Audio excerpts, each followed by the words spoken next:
Apex Legends is bringing more Titanfall 2, and Twitch has an update about last week's security breach. All that and more, my name's Ethos, and these are your top 5 stories for this week's Free-to-Play Weekly. Coming in at number 5, the next Apex Legends playable character is on its way, and as customary, the Respawn team has dropped another edition of Stories of the Outlands to introduce her. For fans of the Titanfall games, particularly Titanfall 2, this is going to be a familiar face, Ash, formerly Dr. Ashley Reed. The video offers a bit more of the character's history, including her not-so-quite death, as in the body dies, but the brain is transferred into the robotic body of Ash, who seems to have a bit of a bigger issue with Ashley, considering her weak and blaming her for pretty much everything that's gone wrong. Obviously, watching this video is going to be far more interesting than me explaining it, but just wanted to let you guys know that we will be covering more as this brand new season gets revealed. And coming in at number 4, Riot Games has been looking to address toxicity in League of Legends and all of its other titles for a while now, and they've noticed things becoming more toxic throughout 2021 based on player feedback, particularly verbal abuse reports. To attempt to mitigate some of this in Update 11.21, Riot will be removing the ability to chat via all channels during a match. You'll still be able to team chat, and Riot recognizes team chat can be just as toxic, but saying this is outweighed by the need to communicate to your team. But you'll just have to wait until the end of the game screen if you want to ask their opponent where they got a certain skin. Of course, because that's why you'd want to talk to the other team. Emotes, champion masteries, and control 1, 2, 3, 4 spam will still be visible to all players unless they're muted. And moving into story number 3. So let's get this out of the way that this appears to be a old new problem. It's new that it's new to us, however. So it looks like New World players were issuing complaints to Amazon about this during testing back in July.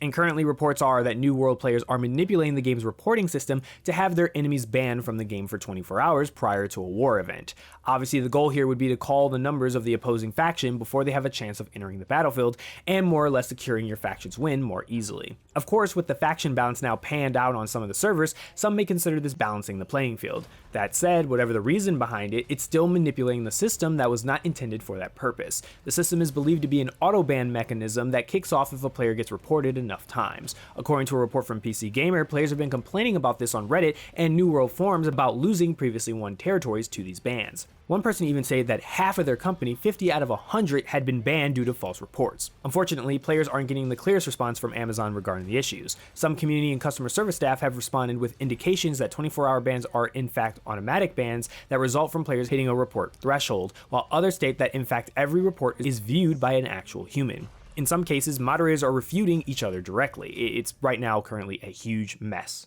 And moving into story number 2, Valve is booting NFTs and crypto-based games off of Steam. In its update to its rules and guidelines about acceptable content in its game stores, Valve has now listed applications built on blockchain technology that issue or exchange of cryptocurrencies or NFTs in its What You Shouldn't Publish on Steam category. Upcoming blockchain game Age of Rust had received the notification from Valve that its games will be removed from the platform, and AOR seems to already be gone. According to the developer, Steam's point of view is that the items have value and they don't allow items that can have real-world value on their platform. That would seem to run kind of contradictory to the notion of things like Steam cards, which can be bought and sold in the community marketplace. More so over the question of rare items in Counter-Strike Global Offensive, some of which have unofficially sold for thousands of dollars. Now, this might mean that the current crypto NFT crackdown is the first step to deal with CSGO's skins gambling via Steam, but until we have some official word from Valve on that change, we won't know for sure. And in another update to this, Steam may not want these titles, but according to Tim Sweeney, the Epic Game Store will gladly offer them a digital home provided that they follow all laws. And going to number 1, your biggest story of this week. So Twitch issued an update this past week on its security breach from the week before. In a statement, the streaming platform reasserted that its incident was a result of a server configuration change that allowed improper access by an unauthorized third party. Passwords were not compromised, and Twitch is confident that their systems that store Twitch login credentials, which was hashed with bcrypt, were not accessed, nor were full credit card numbers or ACH or bank information. Twitch calls the impact minimal, saying that it only affected a small fraction of users and has taken further steps to secure its service. Notably, the hacker made available a list of Twitch payouts to creators over the past few years, revealing how many millions of dollars top streamers have made. When news broke of this breach last week, Twitch reset all stream keys, which may have affected your streaming experience depending on which service you used. And that moves us to the question of the week. With Riot removing all chat from League of Legends, do you think that will actually help with toxicity, or are you kind of sad to see all chat disappear so that you can comment on how great your opponents are? Let me know your thoughts in the comment section below. And these are your top 5 stories for this week's Free-to-Play Weekly. Don't forget to check out mmobomb.com for giveaways and the latest news. My name's Ethos, and I'll catch you guys later. Peace out, everyone.